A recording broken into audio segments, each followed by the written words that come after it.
अरे का कहे अरे मन करे छोड़ दी काजल पढ़ाई होला ये सब में बहुत लड़ाई धक्के कोनो गड्ढा खींच ले बाटू पटा हमर दिहुआ डरा देले बसंती इन कुत्तों के सामने मत नाचना। अरे कैसे नहीं नाचेगी, हम कुत्तों ने पैसे दिए, नाच।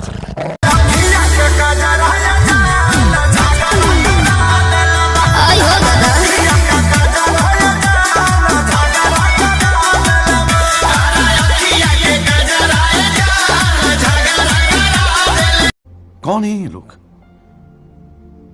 कहां से आते हैं? हमरा पाले एगो पड़ल बा कसाई उके हूँ दोसर। अबे यार एक ही जगह पे घूमे जा रहा है मादर चोद। हवे तोर भाई हमरा पाले एगो पड़ल बा कसाई उके हूँ दोसर ना हमें तोर भाई।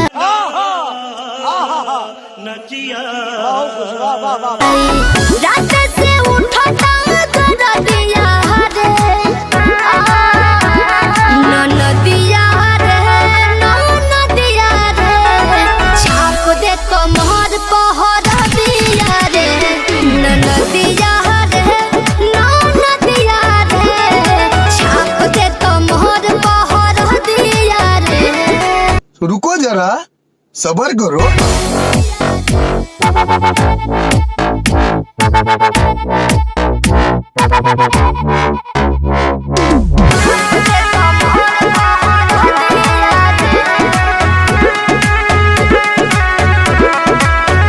ये देख लो कैसे करता है, ये कैसे करता है, ये देख फिसल रहा है मादर। हम चाहने की लागो ना लासा जाने कहीं से पलट गई पासा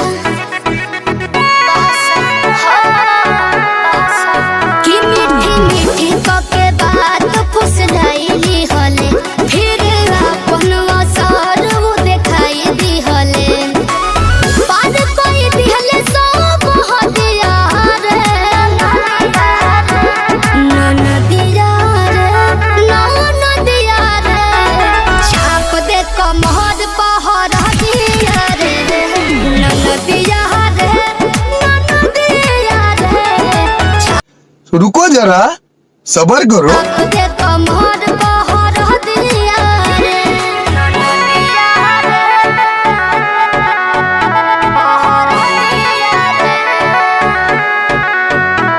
मैं कसम से बता रहा हूँ इतने नखरे तो एक लड़की के भी नहीं होते और लड़कियों के बहुत नखरे होते हैं बहन चोद।